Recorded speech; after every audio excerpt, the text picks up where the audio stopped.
Salut Anthony. Salut Monsieur Greg. Monsieur Greg.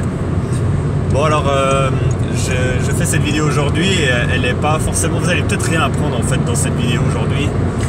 Un peu comme dans pas mal de vidéos qu'on fait des fois. Trêve de plaisanterie. Tu peux nous dire qu'est-ce qu'on est en train de faire aujourd'hui finalement? Pourquoi on est dans une voiture déjà? Ouais. Hein? Pourquoi on se déplace? Pourquoi on se déplace? Tu peux nous dire ce qu'on va faire aujourd'hui? Alors là on va direction Lausanne. On va rencontrer un ami à Y que j'ai déjà pu parler, qui est vraiment super sympa. Et puis on va discuter de sûrement ouvrir une entreprise de mining ici en Suisse. Donc on va discuter aujourd'hui avec lui, on va voir ce qu'on peut faire, toutes les possibilités, l'investissement qu'on va pouvoir faire, etc. Et puis on va également, je pense qu'on peut parler de gestionnaire de finances un tout petit peu quand même aussi. Et puis, c'est déjà pas mal hein, quand même comme programme. Et puis voilà. Alors, quelques mots, pourquoi est-ce qu'on fait ça? Pourquoi est-ce qu'on essaie de créer, disons, des trucs un peu parallèles dans le domaine des cryptos? En fait, c'est simplement pour diversifier. Alors, la diversification, je crois que c'est un mot qui fait peur à mon grand ami Warren Buffett, qui lui donne le conseil de pas forcément diversifier, mais plutôt de concentrer. Alors, c'est vrai que dans le domaine des crypto-monnaies, la diversification, moi je trouve que c'est quand même un bon truc. Je vous encourage à le faire. Ça permet d'être vachement plus serein.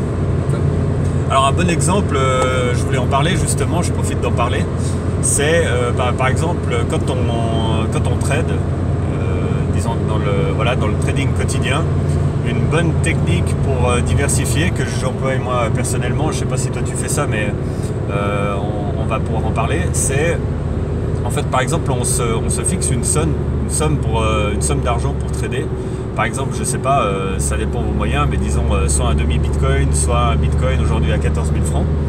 Et puis, le résultat du trade, par exemple, si on a fait une paire comme le bitcoin contre le vertcoin ou contre le steam, ben en fait, le résultat du trade, vous le mettez de côté. Vous le mettez sur un wallet, par exemple, et puis vous gardez toujours la même somme pour trader. Ça c'est une des techniques, parce qu'en fait ce qu'on peut faire aussi c'est chaque fois additionner le résultat du trade et puis retrader le résultat, ce qui fait qu'on devient de plus en plus fort, mais en guillemets on devient aussi de moins en moins serein. C'est-à-dire que tout d'un coup on commence à trader avec un bitcoin, puis petit à petit on fait de l'accumulation, et au bout d'un moment on se retrouve à trader avec 2-3 bitcoins, puis on commence à avoir peur. C'est automatiquement parce qu'on prend plus de risques. Donc je trouve qu'un très bon moyen, moi perso, après Anthony, toi tu as d'autres méthodes aussi, mais un très bon moyen c'est, pour avoir un petit peu la conscience tranquille comme ça, c'est d'avoir toujours une somme avec laquelle on se sent confortable de pouvoir prendre un peu des risques, parce que c'est aussi comme ça qu'on gagne pendant le trading. Et le résultat du trading, la paire contre laquelle on gagne, et bien en fait on la met de côté. Alors c'est clair qu'avec un bitcoin aujourd'hui 14 000 francs, ça veut dire... Par exemple, si je fais du 2%, et c'est très facile à faire, 2%, ça peut prendre quelques secondes dans le domaine des cryptos. Pour ceux qui ne sont pas encore familiers avec cette discipline, c'est quelques minutes de trade, quelques minutes d'analyse et quelques minutes dans le trade. Et en fait, on va faire, par exemple, du 2%, ça fait 280 francs. Et ces 280 francs, si on les a dans le Steam par exemple, ou une autre crypto-monnaie, et ben on peut se l'envoyer sur un wallet. Et puis ça permet, c'est aussi un truc que je voulais parler, d'ailleurs je voulais conseiller un livre à ce sujet, c'est Le cadran du cash flow de Robert Kiyosaki. C'est celui qui a écrit le livre Père riche, Père pauvre. Alors lui en fait il explique ce fameux cadran, et quand on fait du trading, malheureusement on est dans le cadran gauche quand même, parce qu'en fait on est un employé de soi-même, on est un travailleur indépendant. C'est la réalité de la chose, c'est-à-dire qu'en fait, ça prend du temps quand même de trader, même si ce que je viens de dire là on peut faire facilement du 2%. C'est-à-dire que ceux qui veulent gagner beaucoup, ils sont quand même facilement beaucoup d'heures derrière leurs écrans. Et puis finalement on est un travailleur indépendant, on est un employé de soi-même, et on n'accepte pas vraiment très facilement la sérénité, selon moi. Ce qu'il faut tenter de faire de plus en plus, c'est de se retrouver en fait dans la partie droite du cadran, du cash flow, et en fait devenir un investisseur. Et quand on fait ce que je viens de dire, c'est-à-dire qu'en fait le résultat d'un trade, on va l'épargner, on va pas l'épargner, je déteste ce mot en fait, c'est épargner en fait, ça veut dire perdre de l'argent chaque année.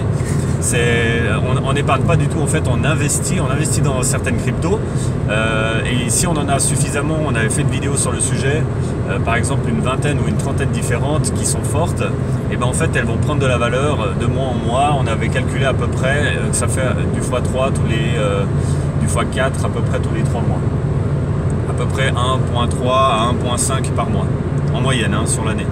Donc c'est vraiment une très bonne technique pour accéder à la sérénité, c'est-à-dire de trader, et puis le résultat, eh ben, on l'investit, on l'épargne pas, on l'investit dans d'autres cryptos, ou alors comme nous on va faire aujourd'hui, on va essayer de créer une entreprise, parce qu'en fait le mining, eh ben, c'est aussi un investissement, c'est-à-dire qu'on va convertir de l'électricité voilà, en argent numérique, ce qui est très intéressant.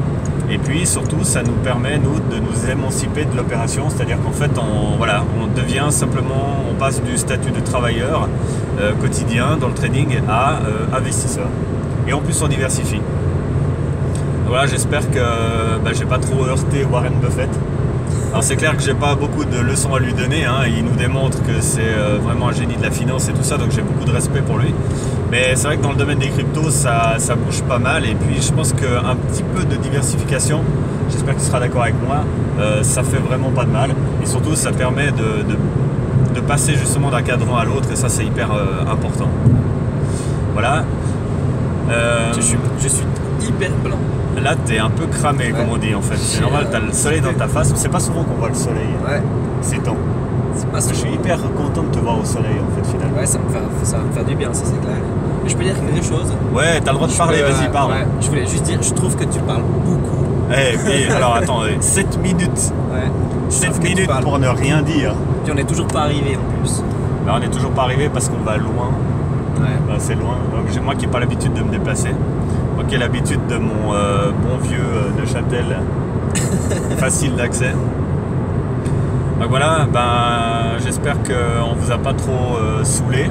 J'avais peut-être aussi encore envie de dire un petit truc par rapport aux crypto-monnaies. C'est que voilà, aujourd'hui on est dans l'ère de l'opportunité avec ce truc-là. Si vous n'avez pas remarqué, moi j'ai souvent perso loupé des opportunités parce que je suis pas si jeune que ça. J'ai quand même eu plein d'opportunités que j'ai loupées, soit parce que j'étais trop jeune, soit parce que j'avais pas forcément la possibilité d'investir à ce moment-là, les liquidités. Aujourd'hui, je voulais simplement dire qu'il faut juste être malade pour pas voir l'opportunité que c'est. Et je sais pas, dans l'histoire, il y a eu des trucs un peu de cet ordre-là. Il y a quand tout d'un coup, il y a un type qui a compris qu'en fait, les États-Unis allaient avoir besoin de métal pour mettre dans les bâtiments. Ce mec-là s'appelait Carnegie, ça a été une des plus grosses fortunes de la planète. Voilà, ça c'était une opportunité de malade. Bon, moi j'étais pas né, donc j'aurais pas pu investir. Et puis par contre, il y a eu aussi Internet. Internet, c'est à peu près de la même valeur, je dirais, que cette aventure dans les crypto-monnaies. Aujourd'hui, je pense que ce truc-là, enfin je sais pas s'il n'y a même pas peut-être 1 pour 1000. 1 pour 1000 de personnes qui sont dans le sujet, tu vois, pour l'instant, qui sont en train d'investir. Je pense qu'il n'y a même pas une personne sur 1000 qui investit. Non, je pense pas. Donc imaginez quand ça va passer à 1%. Et je pense que vaut mieux être dedans maintenant que dans 5 ans, quoi. Ça fait absolument aucun doute. Ouais. Donc voilà, je sais pas à quoi comparer ça, mais c'est littéralement un peu comme si on nous urinait de l'or sur la tête. En tout cas, moi, c'est l'effet que ça me fait, sans vulgarité aucune. Je pense que c'est vraiment un domaine dans lequel il faut aller sans plus attendre. Et en tout cas, nous, on a pris le portail et puis on y va sainement, quoi. Exactement. Alors, merci de nous avoir supportés. Si vous êtes nouveau sur la chaîne, abonnez-vous et partagez, s'il vous plaît, les vidéos pour faire un petit peu connaître la démarche et tout ça. Et puis comme certains nous ont proposé aussi d'aller boire un café dans notre espace préféré, on l'a illustré aussi en vidéo, et vous êtes les bienvenus sur Neuchâtel si vous voulez qu'on organise une rencontre et tout ça, c'est avec grand plaisir. Ou un événement par exemple, si vous voulez organiser un événement, on peut vous aider, on peut en parler. Donc la chaîne, c'est un des buts de cette chaîne, c'est aussi de faire ce genre de choses. Donc voilà, je vous souhaite une belle journée Et puis, bah toi, il faut qu'on fasse quelque chose pour ta tronche, quoi. Parce que, je sais pas, mais mets de la pommade, quoi. Ça va. On ne voit pas. T'es transparent. Bon, alors à très vite, hein. Ciao, ciao.